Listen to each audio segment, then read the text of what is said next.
존경하는 국민 여러분, 저는 오래전부터 대한민국이 괴물 독재 국가로 추락할 수 있다고 경고했습니다.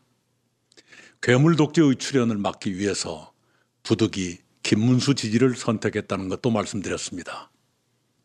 오늘은 제가 왜 괴물 독재의 출현을 경고했는지 그 이유를 설명해 드리겠습니다. 그 이유는 두 가지입니다. 첫째는 권력의 집중입니다. 둘째는 인간의 약점입니다. 첫째, 괴물 독재가 두려운 이유는 권력의 집중 때문입니다. 이번에 더불어민주당이 집권하면 권력이 너무 집중됩니다. 민주당은 이미 국회 300석 가운데 172석을 갖고 있습니다. 우호 세력까지 합치면 193석입니다. 7석만 늘리면 헌법 개정도 탄핵 소추도 마음대로 할 수 있습니다. 그런 세력이 대통령까지 갖게 되면 그들의 권력이 지나치게 커집니다.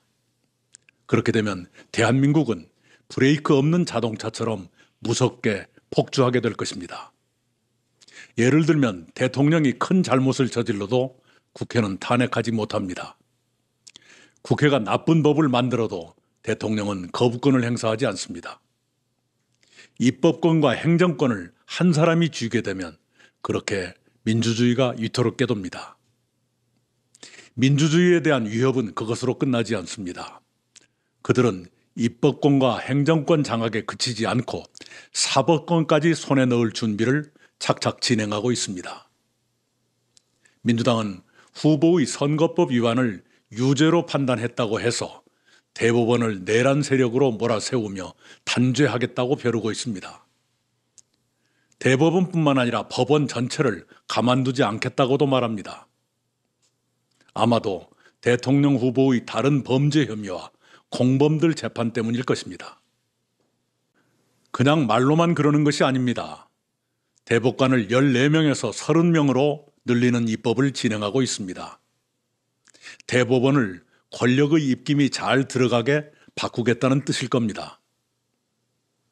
베네수엘라 독재자 차베스가 대법관을 그렇게 늘렸습니다.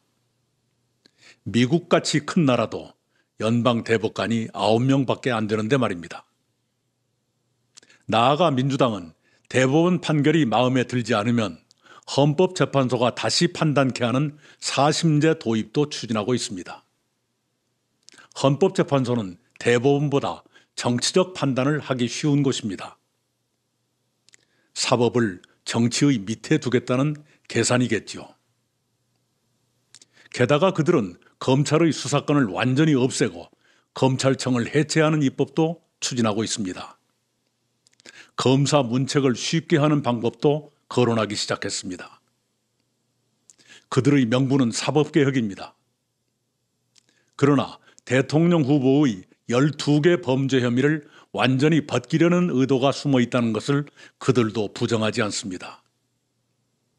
그들의 사법개혁은 사법 파괴로 이어질 수 있습니다.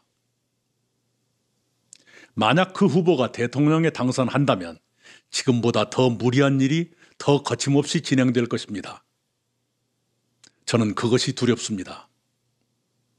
민주당은 대통령에 대해 형사상 소추뿐만 아니라 이미 진행되던 재판도 정지시키는 입법을 진행하고 있습니다.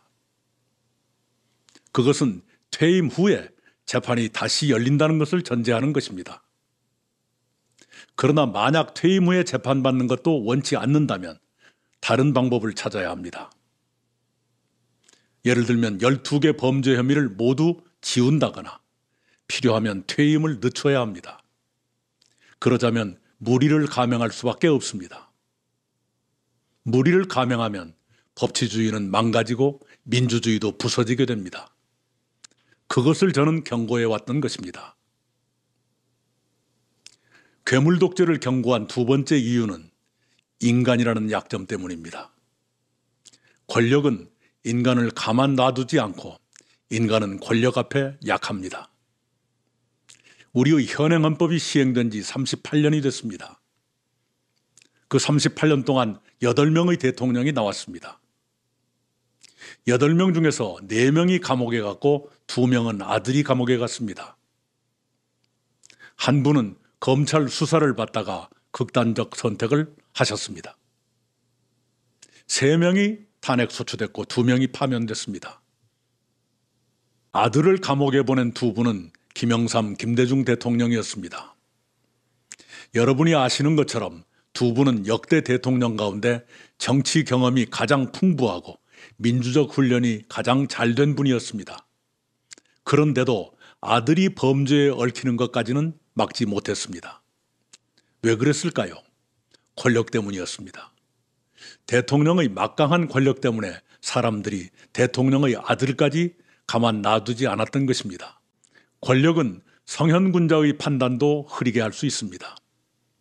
하물며 민주적 훈련이 부족하거나 절제와 덕성이 충분하지 못한 사람이 막강한 권력을 가지면 그 권력은 자기를 향해서도 국가를 향해서도 흉기가 될 수 있습니다.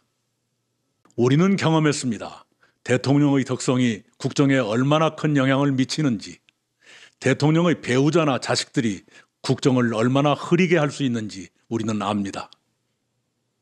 만약 대통령이나 그 가족에게 절제와 덕성이 부족하다면, 그런데도 견제받지 않는 절대 권력을 갖게 된다면 민주주의도 법치주의도 너무 쉽게 무너질 수 있다는 것을 우리는 압니다. 국민 여러분께서 후보와 가족을 잘 살펴야 하는 이유가 그것입니다. 우리 정치와 사회에는 진영주의가 너무 깊게 뿌리내렸습니다. 같은 진영이면 범죄마저 감싸고 다른 진영이면 그 누구도 악마로 만들어버립니다. 권력 집중과 사법권 장악이 위험하다는 것은 상식입니다. 대통령과 그 가족의 덕성이 중요하다는 것은 우리의 경험입니다. 그런데도 민주당에서는 아무도 그것을 말하지 않습니다. 그것 또한 두려운 일 아닙니까? 그래서는 안 됩니다.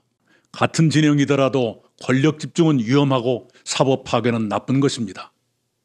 같은 진영이더라도 독재는 막아야 하는 것입니다. 남의 독재는 나쁘고 우리 편 독재는 괜찮다고 생각해서는 안 됩니다.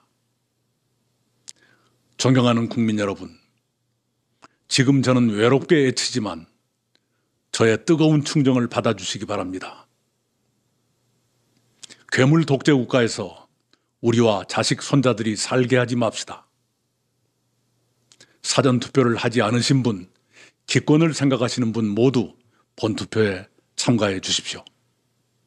여러분 한 분 한 분의 투표로 대한민국을 위기에서 구해 주십시오. 부탁드립니다. 감사합니다.